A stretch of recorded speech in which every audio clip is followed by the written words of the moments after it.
नमस्कार। आज हम मुंबई से आई एक एक बहुत ही परेशान करने वाली खबर पर बात करने वाले हैं। हमारे पास इससे जुड़ी कुछ हालिया रिपोर्ट्स हैं। जी। मामला एक 40 साल की महिला टीचर का है और उन पर आरोप है कि उन्होंने अपने ही स्कूल के 11वीं क्लास के एक 16 साल के छात्र का यौन शोषण किया। ये बहुत बहुत गंभीर आरोप हैं। बिल्कुल। तो आज हम कोशिश करेंगे कि इस मामले के फैक्ट्स क्या हैं, ये समझें, इसमें कानूनी क्या पेचीदगियां हैं और समाज पर इसका क्या असर हो सकता है। इस पर थोड़ी गहराई से बात करते हैं। हाँ, तो ये कहानी शुरू होती है रिपोर्ट्स के मुताबिक दिसंबर 2023 से। स्कूल में कोई डांस रिहर्सल चल रही थी और फिर आरोप है कि ये सिलसिला कई महीनों तक चला। और जो बातें सामने आ रही हैं वो तो वाकई हैरान करने वाली हैं। जैसे ये कहा जा रहा है कि टीचर उस छात्र को साउथ मुंबई और एयरपोर्ट के पास मतलब महंगे 5 स्टार होटल्स में ले गई। हाँ, और सिर्फ इतना ही नहीं, आरोप ये भी है कि उसे शराब पिलाई गई और एंटी एंजाइटी दवाएं भी दी गईं। ये बहुत ही अजीब और खतरनाक पैटर्न लग रहा है। बिल्कुल। और हाँ, इसमें एक दिलचस्प बात यह भी है कि जो टीचर गिरफ्तार हुई हैं, उनका कहना है कि ये रिश्ता सिर्फ जिस्मानी नहीं था, उससे बढ़कर था। अब इसका मतलब क्या है, ये तो वही जाने। लेकिन छात्र और उसके परिवार के लिए तो ये अनुभव जाहिर तौर पर बिल्कुल अलग और बहुत बहुत दर्दनाक रहा होगा। हाँ, वो तो है ही। पुलिस ने भी इसमें काफी तेजी दिखाई है, एफआईआर दर्ज हो गई है। हाँ, एफआईआर में धाराएं भी काफी गंभीर हैं। जी, पॉक्सो एक्ट लगाया गया है, जो बच्चों के यौन शोषण के खिलाफ बहुत सख्त कानून है। फिर जुवेनाइल जस्टिस एक्ट और आईपीसी की भी धाराएं हैं। बिल्कुल, पॉक्सो का लगना यहाँ खास तौर पर अहम है, क्योंकि ये टीचर स्टूडेंट के बीच के पावर डायनामिक को भी दिखाता है। सही कहा। और पुलिस एक जरूरी कदम और उठा रही है। वो टीचर की मनोवैज्ञानिक जांच करवा रहे हैं। अच्छा, मनोवैज्ञानिक जांच, उसका क्या कारण है?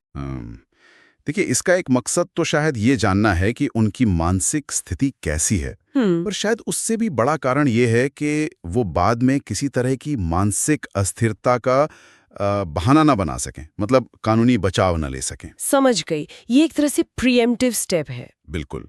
और फिलहाल तो कोर्ट ने उनकी जुडिशियल कस्टडी 16 जुलाई 2025 तक बढ़ा दी है। मतलब जांच अभी चलेगी। और पुलिस की जांच का दायरा भी काफी बड़ा लग रहा है। स्कूल रिकॉर्ड्स देख रहे हैं, होटल की रसीदें। हाँ, होटल बिल्स, शराब की दुकानों के बिल, सीसीटीवी फुटेज, सब कुछ खंगाला जा रहा है। सबूत जुटाने की पूरी कोशिश है। और ये भी सुना है कि छात्र के क्लासमेट्स से भी बात की जाएगी। हाँ, ये बहुत जरूरी है। पता लगाने की कोशिश होगी कि कहीं कहीं कोई और छात्र तो इसी तरह की स्थिति का शिकार नहीं हुआ। देखिए, कई बार ऐसे मामलों में पैटर्न होता है। हाँ, ये मुमकिन है। और पुलिस उस महिला दोस्त की भी तलाश कर रही है। अच्छा, कोई दोस्त भी शामिल थी? जी, आरोप है कि टीचर के एक दोस्त ने छात्र को मनाने में या कहें कि बहलाने फुसलाने में टीचर की मदद की थी, तो उसकी भूमिका की भी जांच होगी। बाप रे, ये मामला तो और भी उलझता जा रहा है। एक बात और, ये मामला सामने कब आया? मतलब अगर ये दिसंबर से चल रहा था। हाँ, ये मामला बोर्ड एग्जाम के बाद खुला। पता चला कि छात्र डिप्रेशन में चला गया था। शायद एग्जाम का प्रेशर और ये सब बहुत ज्यादा हो गया होगा।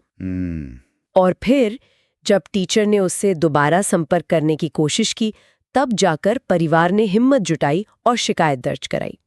सोचिए उस परिवार पर क्या बीती होगी। बिल्कुल, बहुत मुश्किल रहा होगा उनके लिए। हाँ, और अगर हम इसे थोड़ा बड़े नजरिए से देखें तो ये घटना ना बहुत गहरे सवाल खड़े करती है। जैसे कि टीचर स्टूडेंट का रिश्ता, जिसे हम बहुत पवित्र मानते हैं, उस भरोसे का क्या?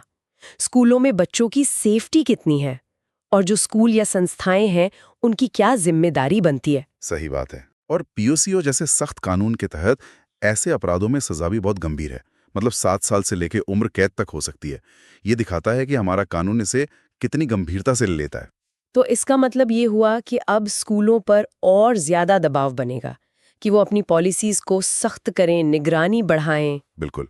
देखिए, ऐसी हर घटना एक वेकअप कॉल होनी चाहिए। स्कूलों को समझना होगा कि उन्हें सिर्फ किताबी शिक्षा नहीं देनी, बच्चों की सुरक्षा उनकी पहली जिम्मेदारी है। उन्हें ऐसी नीतियां बनानी होंगी जहां जीरो टॉलरेंस हो ऐसे व्यवहार के प्रति। रिपोर्टिंग का एक आसान और सुरक्षित तरीका हो, और निगरानी, हाँ, निगरानी तो बढ़ानी ही होगी। तो आज हमने मुंबई के इस दुखद और काफी जटिल मामले के कई पहलुओं को समझने की कोशिश की।